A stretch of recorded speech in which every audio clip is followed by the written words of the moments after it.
Agora vamos falar sobre o caso do refém brasileiro que, infelizmente, veio a informação de que ele foi morto pelo Hamas. Há cerca de 5 meses ele ele foi. Há 5 meses ele foi sequestrado pelo Hamas, naquele momento brutal que Israel sofreu em outubro do ano passado. Ficou todo desse tempo, ninguém sabe exatamente quanto desse tempo ele ficou refém. O fato é que hoje ou ontem, veio a informação de que ele estava realmente morto.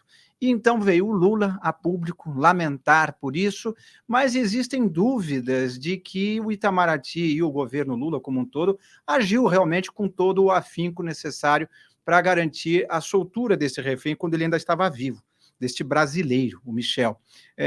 Como é que é essa situação? O governo brasileiro realmente ficou passivo diante dessa situação ou ele agiu de alguma forma para realmente tentar a liberação dele? Se a gente pergunta isso para o governo diz que está fazendo todo o possível, né? O Lula disse isso, né? Nenhum brasileiro vai ser deixado para trás. Ele falou isso para os familiares do Michel Nizenbaum, por exemplo. O Brasil está fazendo esforço. Nós não deixaremos um único brasileiro ficar em Israel ou na faixa de Gaza. Nós vamos tentar buscar todos. Porque esse é o papel do governo brasileiro. E já conversei.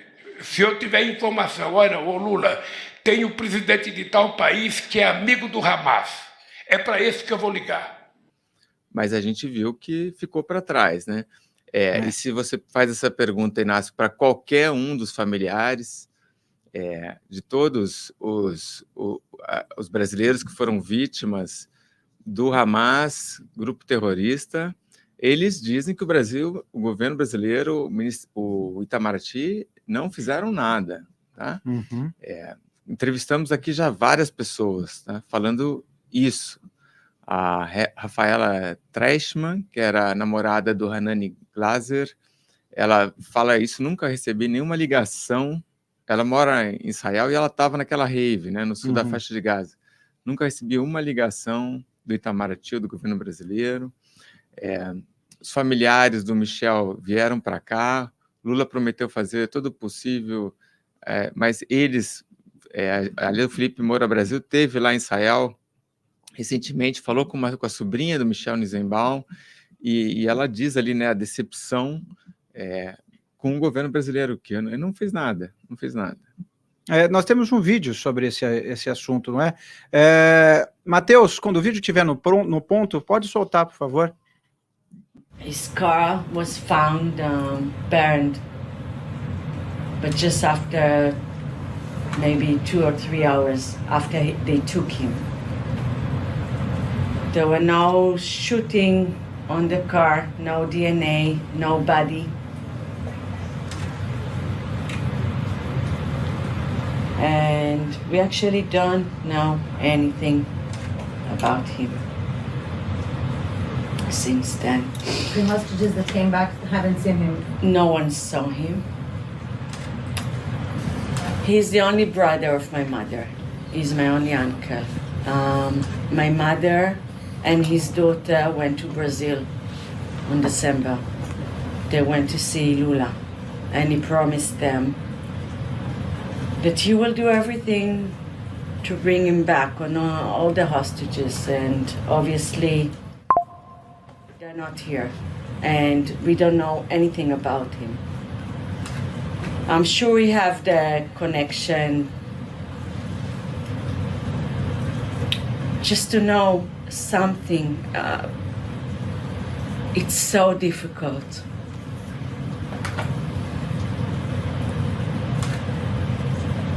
I don't see it. There is no reaction, obviously. Since December, we didn't hear anything. Nothing from Lula or the government. Nothing. He promised something. He's Brazilian. He born in Brazil. We really had a hope after my mother was there in December.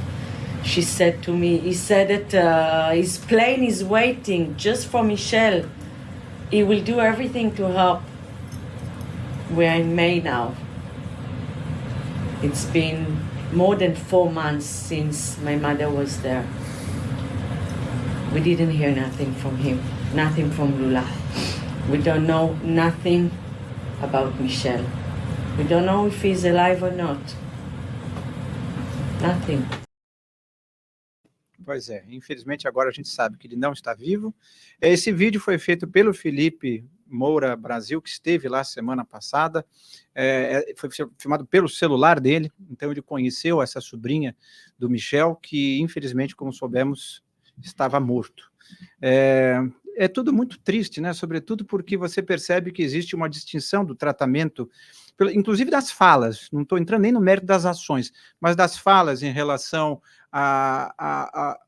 aos israelenses, brasileiros, inclusive, e também em relação aos membros do Hamas. Não estou falando nem do povo palestino, estou falando do Hamas. Existe uma certa tentativa de igualar, e isso é tão perigoso, né, Duda? Em relação às palavras, o Brasil, o governo brasileiro, ainda não chama o Hamas de terrorista. De organização terrorista. Apesar de 4 brasileiros mortos, né, Inácio? Sim. O Lula publica uma mensagem hoje nas redes sociais, ele lamenta a morte do Michel Nisenbaum, mas não fala nada em terrorismo, em grupo terrorista. O Itamaraty publica uma nota e fala de atos terroristas cometidos pelo Hamas, mas não diz que o Hamas é um grupo terrorista, né? Você pode até achar que tem um avanço, né? Porque já teve nota do Itamaraty falando de falecimento dos brasileiros, como se tivessem tido causas naturais, morreu de pneumonia. Mal súbito, exato.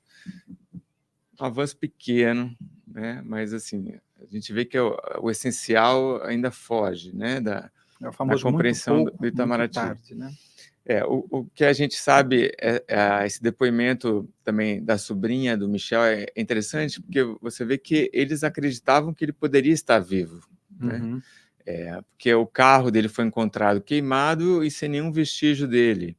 Portanto, sem sangue, portanto, ele não estava ferido quando foi tirado de lá. Exato, mas ele foi morto no dia 7 de outubro, então é aquele método perverso do Hamas, que é sequestrar corpos, né? Pessoas já mortas. Eles usam isso porque sabem que tem uma chance, né, de Israel aceitar uma negociação em troca de corpos, e aí você liberta palestinos que estão presos, e é uma arma de guerra, porque isso tem um impacto psicológico tremendo, né, nos familiares, né? A gente também conversou no Papo Antagonista com o Rafael Azamor, que é um representante dos familiares dos reféns. E ele fala que em muitas das casas dessas pessoas, os quartos onde moravam os reféns estão intactos, né? Eles estão aguardando voltar. E isso daí, imagina, né? O impacto que isso tem, a angústia, né? O sofrimento.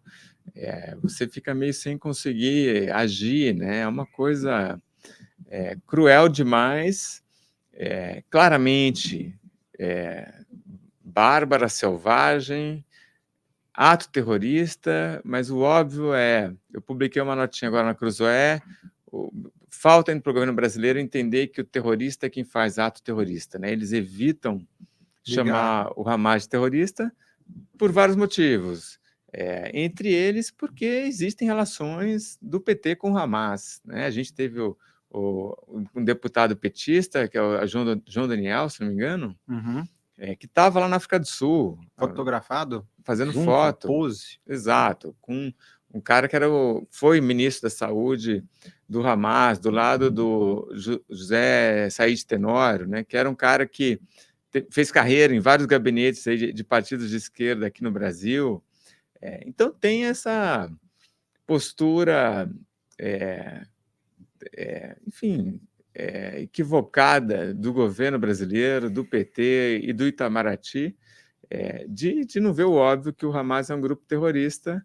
E isso fica mais evidente quando, claro, Inácio, 4 brasileiros vítimas do Hamas entender que o Hamas é um grupo terrorista é importante, porque quando você assume isso, fica mais fácil você, por exemplo, trocar informações com outros países que também consideram o Hamas grupo terrorista, né? Tomar medidas para prejudicar o grupo, congelar ativos, e a gente evita fazer isso aqui, que é lastimável. De fato, muito triste.